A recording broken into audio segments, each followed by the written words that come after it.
get by. It resides between my eyes. Walk through the fire, came out better on the other side. See, life's like a beach if you find the sand. And right now, I feel like 100 grand.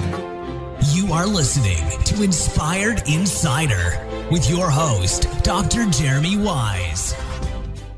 Dr. Jeremy Wise here, founder of InspiredInsider.com, where I talk with inspirational entrepreneurs and leaders. Today is no different. I have Kim Scott, Radical Candor and Radical Respect. Check both of those books out. They're fantastic.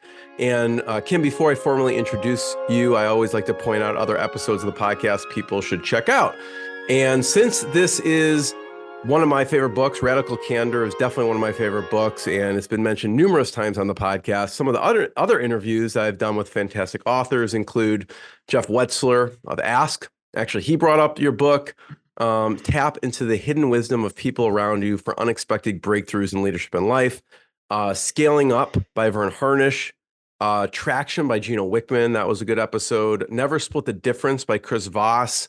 80/20 Sales and Marketing by Perry Marshall. Stand Out by Dory Clark, and Giftology by John Ruhlin, some of my favorites. I don't know if you have any of your favorites. I know Gretchen Rubin wrote something nice about you, and also Angela Duckworth is on the cover of Radical Respect. What are some of your favorites? Kim? I feel really lucky with Dan Pink also helped me name Radical Candor. So props to him, and endorsed both Radical Candor and Radical Respect. Henry Louis Gates Jr. Also endorsed Radical Respect. And Sarah Kuntz also endorsed Radical Respect. So I feel very fortunate to have even a blurb from Adam Grant. So feel very lucky. I love it. Yeah, I love Adam Grant's books too. So, well, I'll go and talk a little bit more about Kim in a second. This episode is brought to you by Rise 25. At Rise 25, we help businesses give to and connect to their dream relationships and partnerships. And how do we do that? We do that by helping you run your podcast. We're an easy button for a company to launch and run a podcast. We do the strategy, the accountability, and the full execution. Can we call ourselves the magic elves that run in the background, that make it look easy for the host so they can just run their company and create amazing content. For me, the number one thing in my life is relationships, and I'm always looking at ways to give to my best relationships. And I have found no better way over the past decade to profile the people and companies I most admire on this planet and share with the world what they're working on. So if you've thought about podcasting, you should. Kim has a few podcasts, actually. Definitely do. If you have questions about it, you can go to rise25.com or email us at support@rise25.com. I am excited to introduce Kim Scott, the author of Radical Respect and Radical Candor.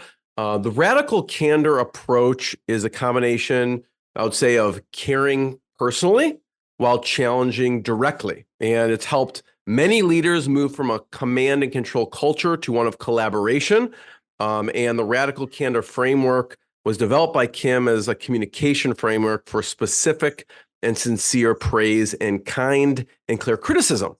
And we're going to go into the Radical Candor approach and framework, as well as the Radical Respect approach and framework. Her background is really impressive.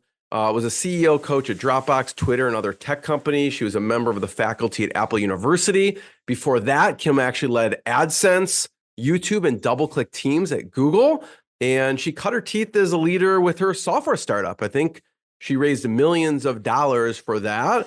And I'm not sure if everyone knows this about you, Kim, but I know you also managed a pediatric clinic in Kosovo and did work at the diamond cutting factory in Moscow. So, Kim, thanks for joining me. Thank you. I'm excited for our conversation. So I'm going to share my screen. This is a video too. If you're listening to audio, you can check the video out as well. And I just want to start with Radical Candor framework. And let me pull up this so you can see here, right? RadicalCandor.com. You can check out all of her work there. You can see the Radical Candor book, the Radical Respect book as well. And I know the newest work is Radical Respect. This is built off of all your years' experience, but I want to start with Radical Candor. Can you just talk about a little bit about this framework for a second? Sure, absolutely. Radical candor is what happens when you show that you care personally and challenge directly at the same time, as you said before. Radical candor is often mistaken for obnoxious aggression, which it is not. Sometimes I'll be working with a team and someone will charge into a room and say, in the spirit of radical candor, and then they proceed to act like a garden variety jerk. That is not the spirit of radical candor. That is the spirit of obnoxious aggression. Obnoxious aggression is what happens when you remember to challenge directly, but you forget to show that you care personally, or maybe you don't actually care. And obnoxious aggression is a problem for a bunch of reasons. First and foremost, it's a problem because it hurts other people. It's also a problem because it's inefficient. If I am a jerk to you, you go into fight or flight mode, and then you literally cannot hear what I'm saying, so I am wasting my breath. I think it's also a problem because I don't know about you, Jeremy, but when I realize that I've landed here in obnoxious aggression, it's not my instinct to go the right way on the care personally dimension. Instead, it's my instinct to go the wrong way on challenge directly. And then I wind up in the worst place of all, manipulative insincerity. If obnoxious aggression is front stabbing, manipulative insincerity is backstabbing. Manipulative insincerity is where passive aggressive behavior, political behavior, all of the stuff that erodes trust most insidiously in an organization creeps in. And it's kind of fun to talk about both obnoxious aggression and manipulative insincerity because that's where the drama is. In fact, the HBO show Silicon Valley did a whole episode on what they called radical candor, but what was actually obnoxious aggression and manipulative insincerity. The thing is, though, that these are not the quadrants where we make most of our mistakes. The vast majority of us make the vast majority of our mistakes in this last box, the upper left-hand quadrant, where we do remember to show that we care personally, but we are so worried about not offending someone or not hurting their feelings that we fail to challenge them directly. And that's what I call ruinous empathy. So that is the TLDR on radical candor, but please do read it. I want to, we'll talk about some of your favorite stories here. One of my favorite stories from the book, and I'll let you paint the picture, but I think in the room was Eric Schmidt, Sheryl Sandberg, Sergey Brin. When you walked into this room, just explain to people what you were seeing. Yeah, so I had just gotten a new job at Google, and I had to give a presentation a few months after I had joined about how the AdSense business was doing. And I walked into the room, and there in one corner of the room was Sergey Brin on an elliptical trainer, stepping away, wearing toe shoes and a bright blue spandex unitard, super tight. Not what I was expecting. That's what I wear. Yeah, me too. Not what I was wanting to see when I walked into the room. And there in the other corner of the room was Eric Schmidt doing his email. It was like his brain had been plugged into the machine. So probably like you in such a situation, I felt a little bit nervous. How was I supposed to get these people's attention?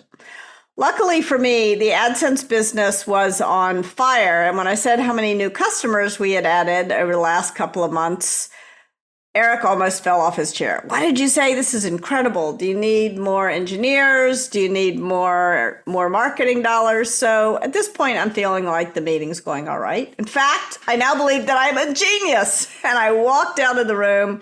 I walked past my boss, who is Sheryl Sandberg, and I'm expecting a high five, a pat on the back. And instead, Sheryl says to me, why don't you walk back to my office with me? And I thought, oh, wow, I messed something up, and I'm sure I'm about to hear about it. Now, she began not by telling me what I had done wrong, but by giving me some kudos for what had gone well in the meeting, not in the sort of shit sandwich sense of the word, but really seeming to mean what she was saying. And, but of course, all I wanted to hear about was what I had done wrong.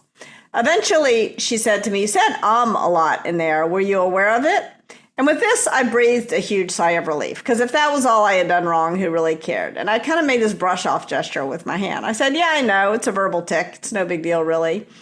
And then she said to me, I know a great speech coach. I bet Google would pay for it. Would you like an introduction? And once again, I made this brush off gesture with my hand. I said, no, I don't have time. Didn't you hear about all these new customers? I don't have time for a speech coach. And then she stopped. She looked me right in the eye and she said, I can tell when you do that thing with your hand that I'm going to have to be a lot more direct with you. When you say every third word, it makes you sound stupid. Now she's got my full attention. And some people might call what she said to me obnoxious aggression. They might say that it was mean of her to say that I sounded stupid. But in fact, it was the kindest thing that she could have done for me at that moment in my career. Because if she hadn't used just those words with me, and by the way, she never would have used those words with other people on her team who were perhaps better listeners and maybe a little more sensitive than I was. But she knew me well enough to know that if she didn't use just those words with me, that I wouldn't go visit the speech coach and I wouldn't learn that she was not exaggerating. I literally said every third word. And this was news to me because I had raised money, millions of dollars for 2 different startups giving presentations. I thought I was pretty good at it. And that made me sort of wonder, what was it about her first of all, why had no one else told me? But what was it about her management style that made it so seemingly easy for her to tell me? And that was when I really started thinking about care personally and challenge directly. I knew that she cared about me and cared about me not just as an employee, but as a human being, because she would do things like when I moved from New York to California to take the job at Google, I didn't know anyone here in California, or I didn't know very many people, and I was lonely. And she could tell that I was lonely. And she introduced me to a book group. I'm still friends. In fact, I just went to that book group last night. I'm still friends with those people to this day. Also, and that was the kind of thing she did not only for me, but for everyone who worked directly with her. She couldn't do that kind of stuff for all 5,000 people in her organization. No matter how talented you are, relationships don't scale. But culture does scale. And when a leader treats their direct reports with that kind of care, then it's much more likely in turn that their direct reports will understand it's their job to treat their direct reports with that kind of care. And that does scale, that kind of caring, that kind of culture of caring. But it wasn't, of course, all sunshine and roses. I also knew beyond a shadow of a doubt that if I screwed up, she was going to tell me in no uncertain terms. She was going to make sure that that she got through to me. And that's the challenge directly part of the equation.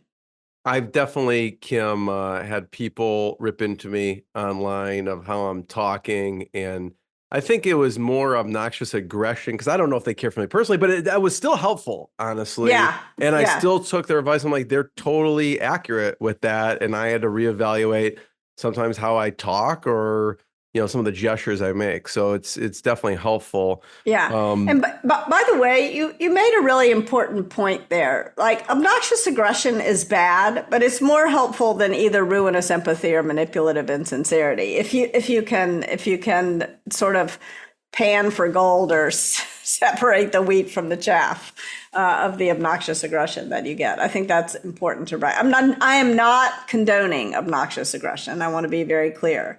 But ruinous empathy feels nicer and is actually meaner in the long run. So in the obnoxious aggression, so if you're looking at the video, you can see the chart here. Would you consider the Larry Page interaction under obnoxious aggression? No, not at all. I mean, again, shortly after I joined Google, I got into an argument with Larry. Well, Larry, I was obnoxious to Larry. Larry was not obnoxious to me. Which story do you want? The one I think more of you instigating. Yes, where I was the obnoxious one. So Larry and I got into an argument about an AdSense policy. And I sent an email to him and about 30 other people. By the way, mistake number 1 was email. I should have had a conversation in person. Mistake number 2 was CCing 30 other people.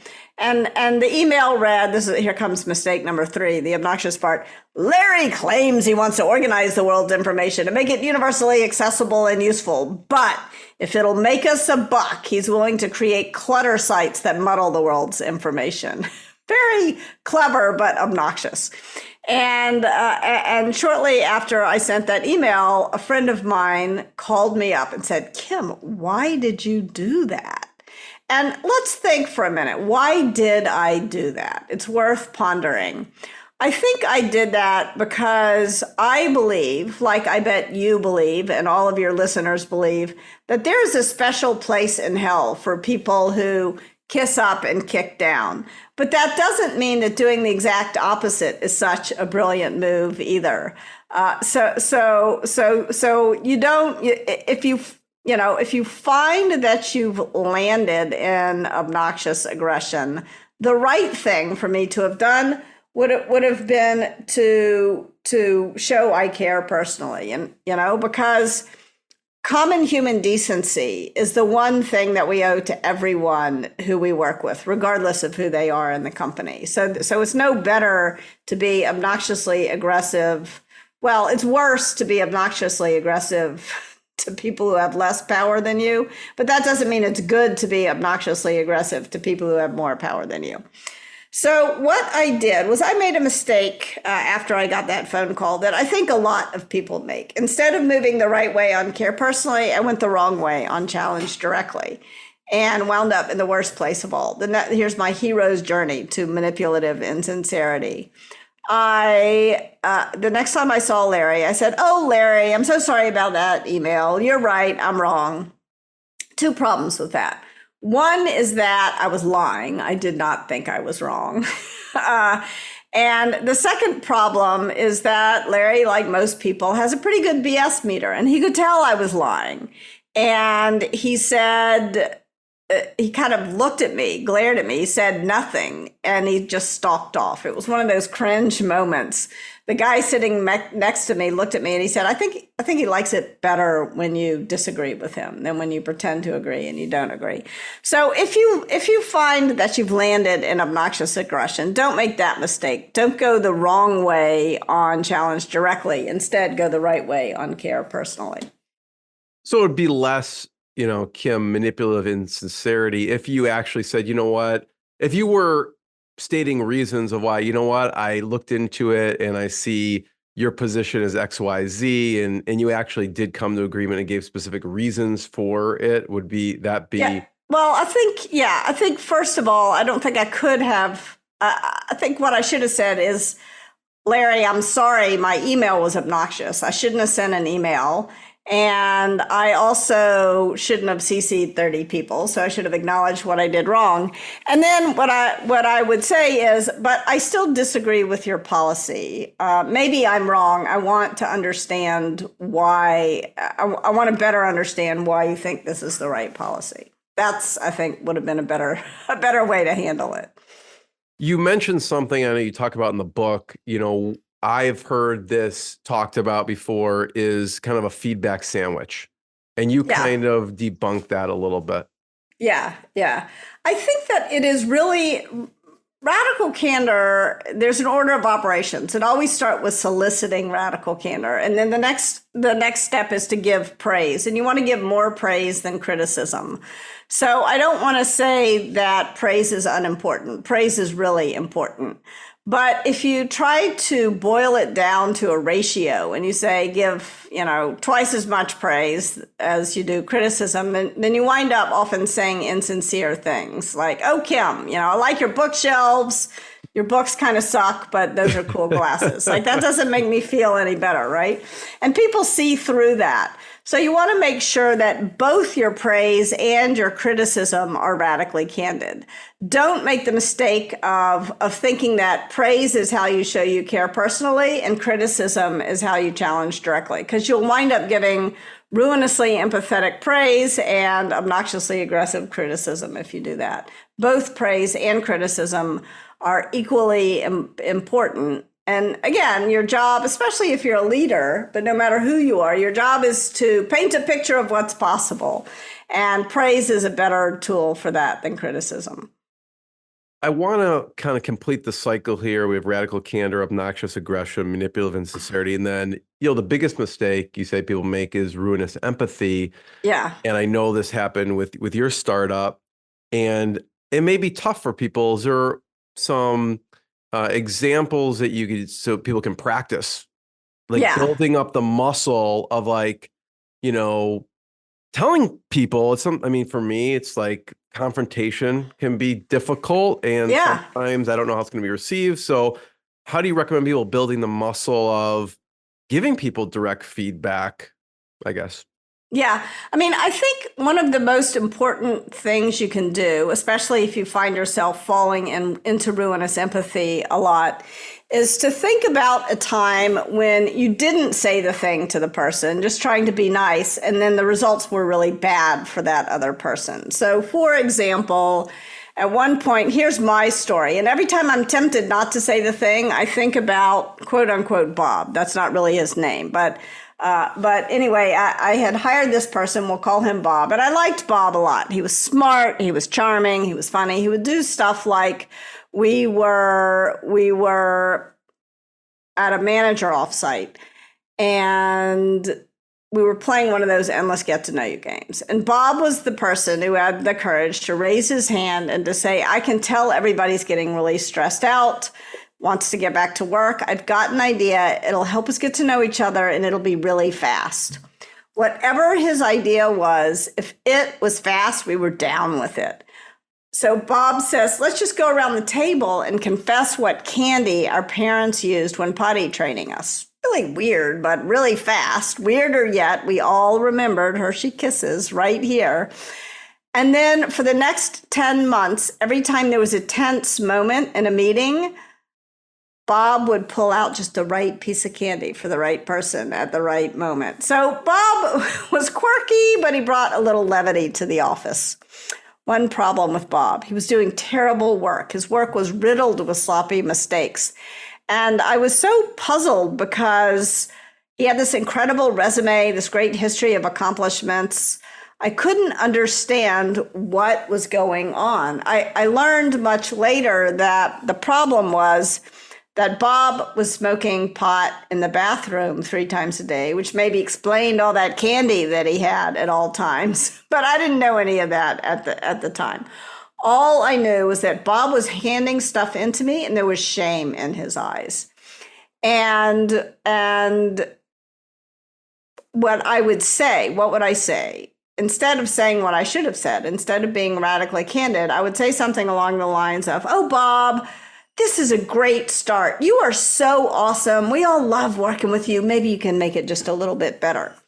That, of course, never worked. He never did make it a little bit better. So let's pause for a moment and think about, why was I saying something so useless to Bob? Part of it was truly ruinous empathy. I really did like him, and I really was loath to hurt his feelings. But if I'm honest with myself, there was something more insidious going on. There was some manipulative insincerity going on, because Bob was popular and Bob was also sensitive. And there was part of me that was afraid that if I told Bob in no uncertain terms that his work wasn't really good enough, he would get upset. He might even start to cry, and then everybody would think I was a big you-know-what. So the part of me that was worried about my reputation as a leader, that was the manipulative insincerity part.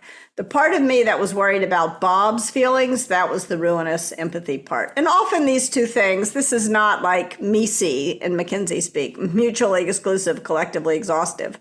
These things blur together. And so this is going on. It's going on for 10 months. And eventually the inevitable happens. And I realized that if I don't fire Bob, I am going to lose all my best performers on the team. And so I sit down, because not only have I been unfair to Bob not to tell him, I've been unfair to everyone on the team. Their deliverables are late because his deliverables are late. They are not able to spend as much time as they need to on their work because they're having to spend so much time redoing Bob's work. And if I don't get rid of Bob, they're going to quit. So I sat down with Bob to have a conversation that I should have begun, frankly, 10 months previously. And when I finished explaining to him where things stood, he kind of pushed his chair back from the table. He looked me right in the eye and he said, "Why didn't you tell me?"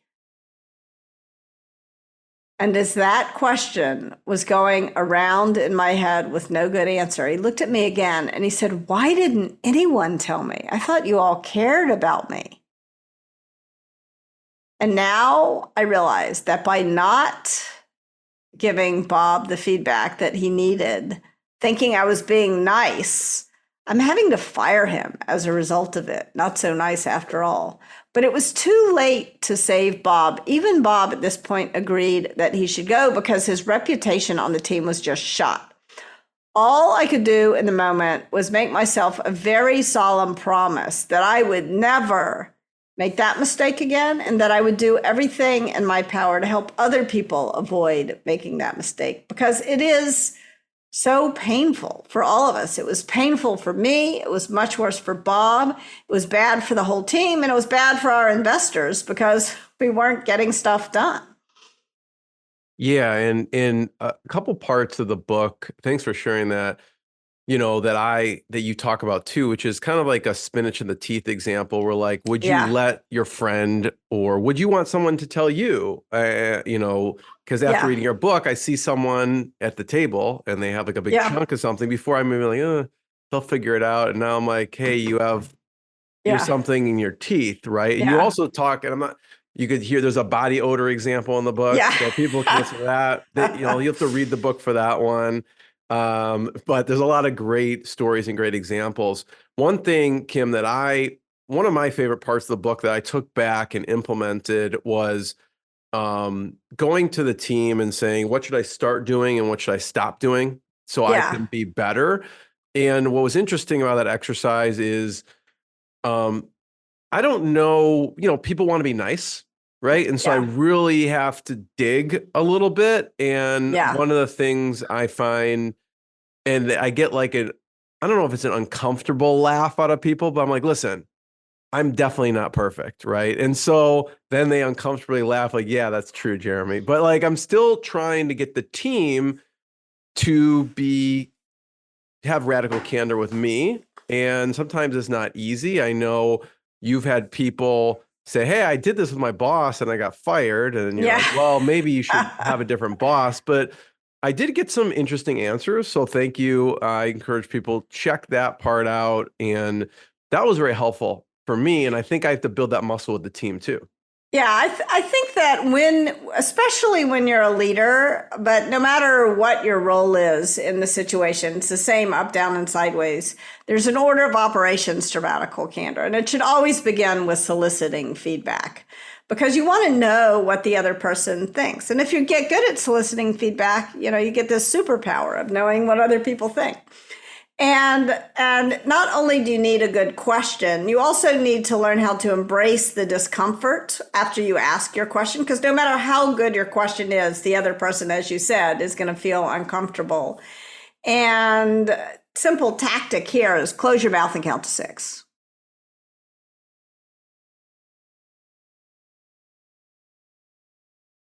Yeah. That was 6 Not seconds. easy to It's do. a long time, and you said, just as I hit 6, like the other person is going to jump in at 6 seconds. So they may not tell you the most profound thing, but they'll say something in all likelihood.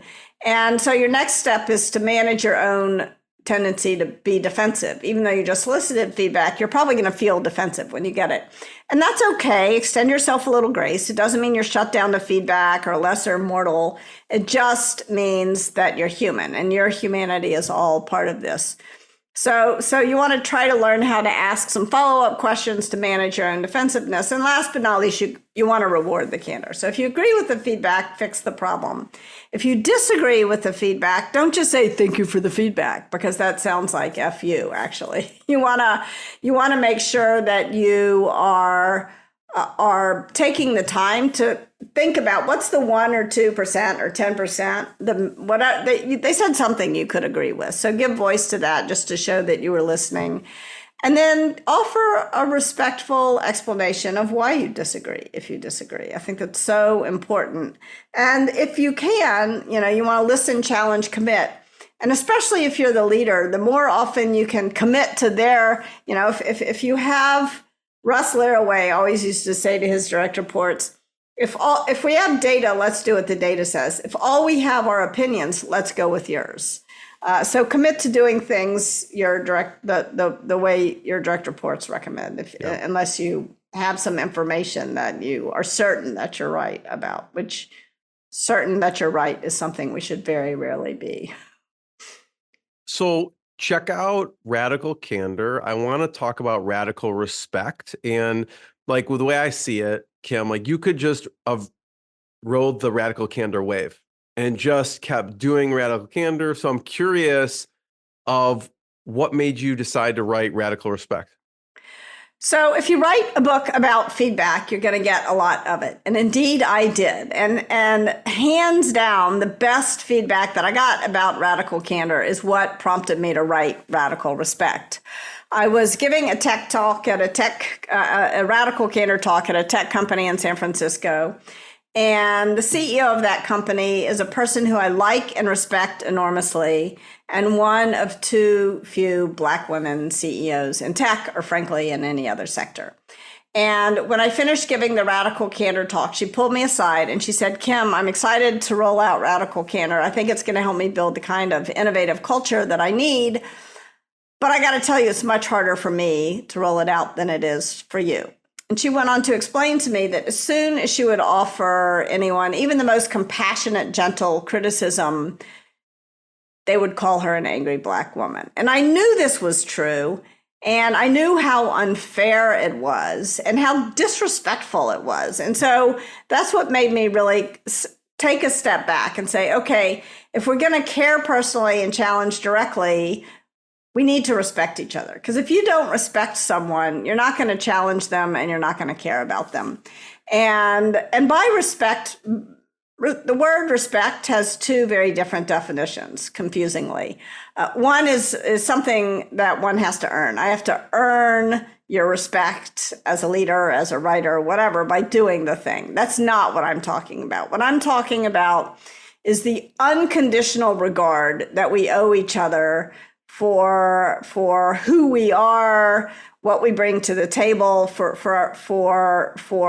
our backgrounds, our emotions, etc. And so what are the conditions for creating a radically respectful environment so that radical candor is possible? Because radical respect is really the prequel to radical candor. And I think in order to create radical respect, you want to make sure that you are optimizing for collaboration rather than coercion, that you're creating hierarchy. I think is inevitable and necessary, but you want to create a collaborative hierarchy, not a dominant hierarchy where people feel coerced. So that's one dimension of radical respect. The other is you want to honor everyone's individuality. And it's interesting to think about why doesn't this happen? Because sometimes, we do wind up demanding conformity at work.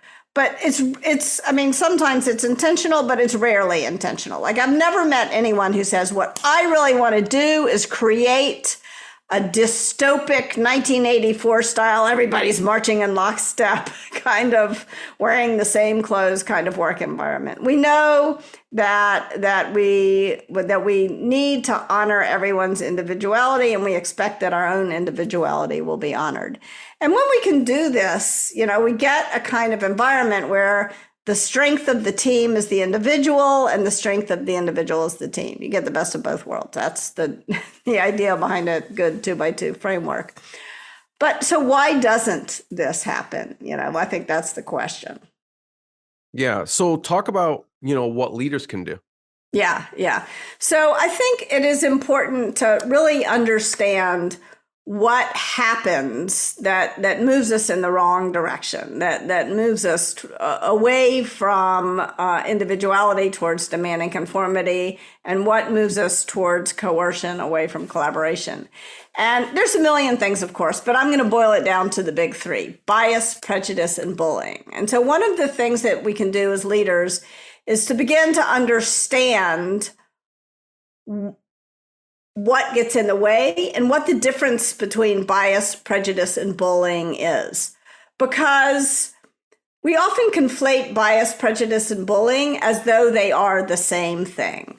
But actually, they're three very different things. So I want to offer you some super simple definitions about bias, prejudice, and bullying. Bias, I'm talking about unconscious bias, really, not meaning it is my definition for bias. Whereas prejudice, I'm going to define as meaning it.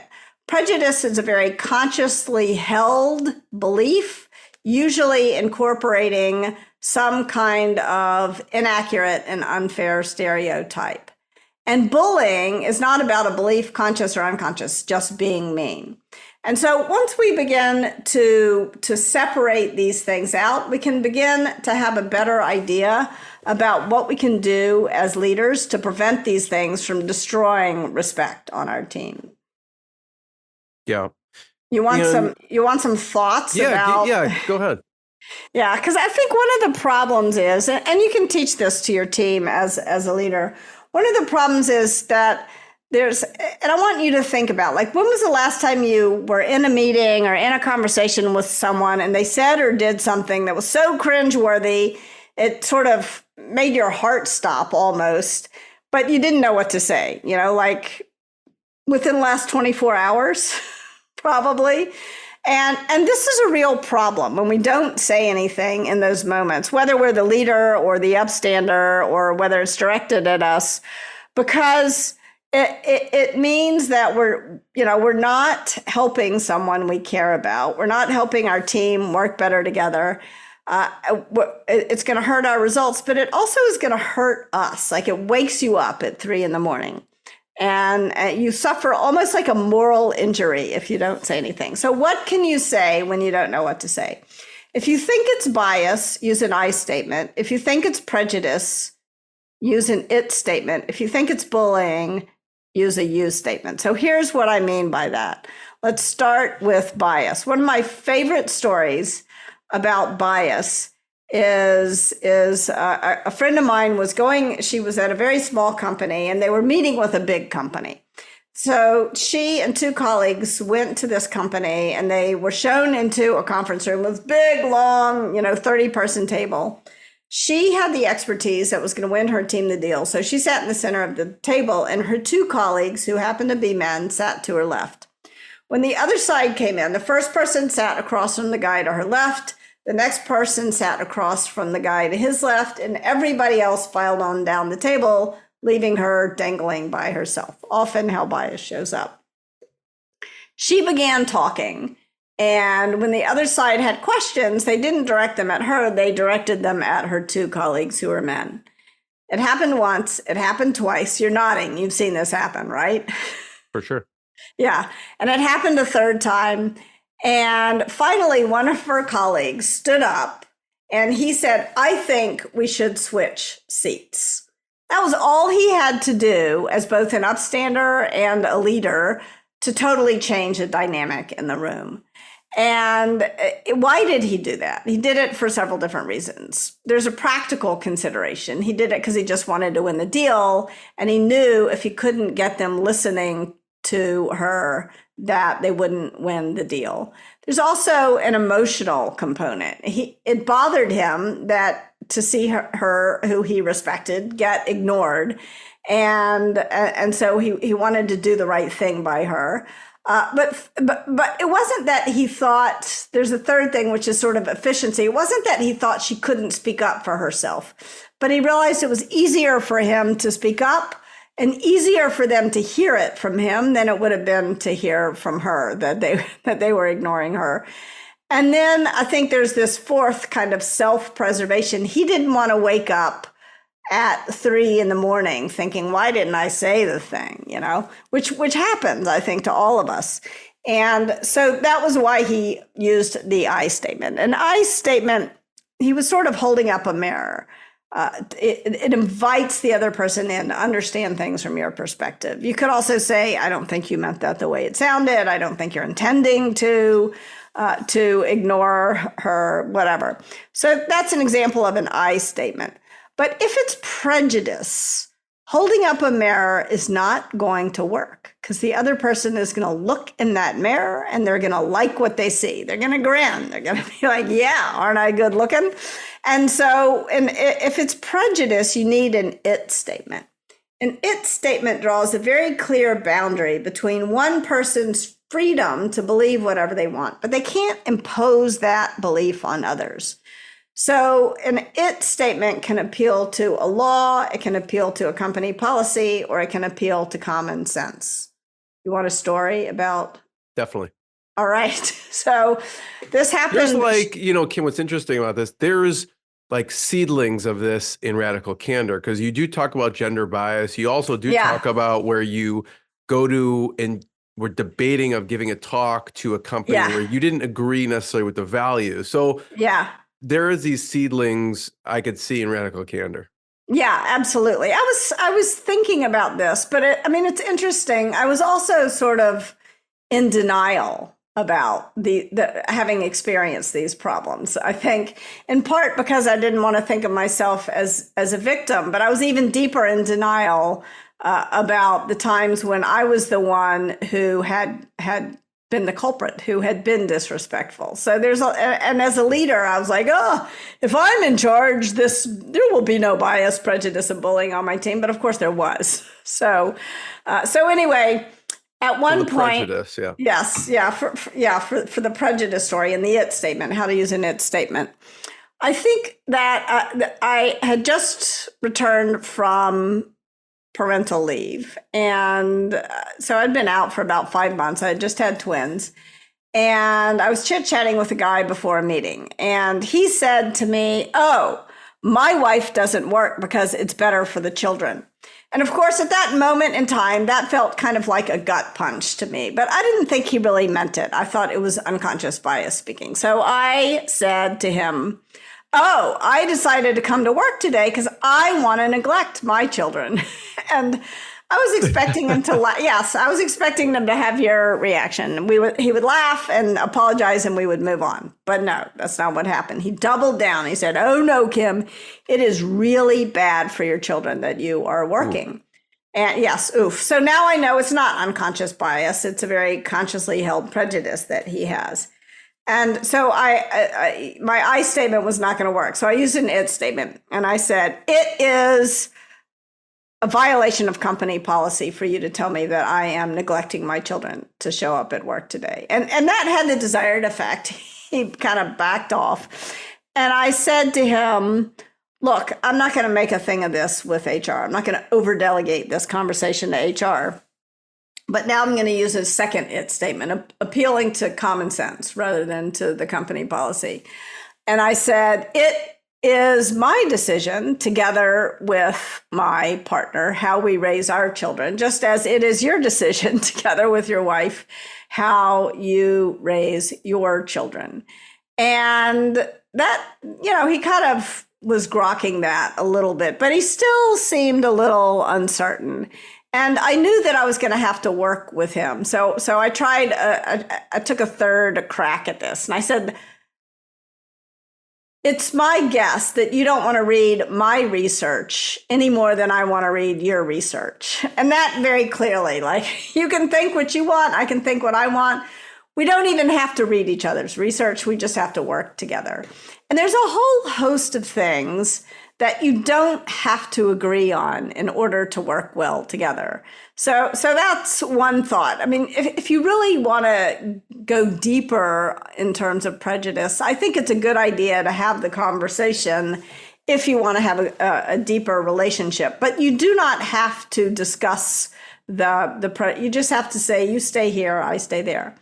But if it's bullying, telling someone where that boundary is not going to work, because the person is going to kick past that boundary. So if it's bullying, that's where you want a you statement. And I learned that from my daughter. She was in 3rd grade and she was getting bullied at school. And I was making a mistake that I think a lot of parents make.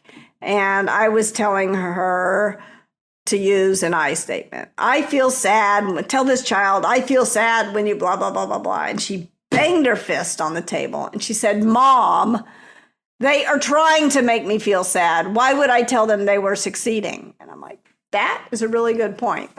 And so in the case of bullying, you want a you statement. You can't talk to me like that. Or what's going on for you here? Or even just a you non sequitur. Where'd you get that shirt? And the point here is that when you're using a you statement, you're not accepting whatever it is that this person is dishing out at you. You're kind of pushing back and you're asking them to answer your questions. So I think that is helpful. And that's something as a leader that you can teach your team. You can also teach your team to disrupt bias in the moment. You can create a space for conversation about prejudice to make it clear to your team, where it's easy for me to sit here and say there's a line between one person's freedom to believe whatever they want, but they can't impose it. That line gets drawn differently in different organizations, and it's your job as a leader to make it clear where it is on your team. And last but not least, in the case of bullying, you want to create consequences, sort of conversational consequences, compensation consequences, and also really career consequences for bullying.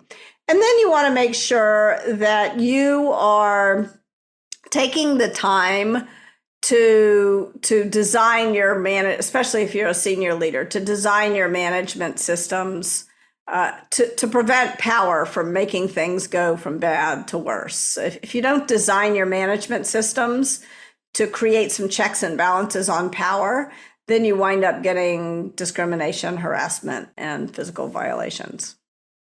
Yeah, I love this too, Kim, because it's applicable to life situations. Obviously, This isn't just leadership or business, but what you're talking on these concepts can be, like you mentioned with your daughter, because these are real life situations. I have 2 daughters, and I don't know, daughters can be, or girls can be cruel. I mean, I grew up, boys just kind of hit each other, but girls, like, verbally, it's like a psychological warfare more so, I have found in my experience than with boys. But this is really applicable to life situations. Yeah. So and I think no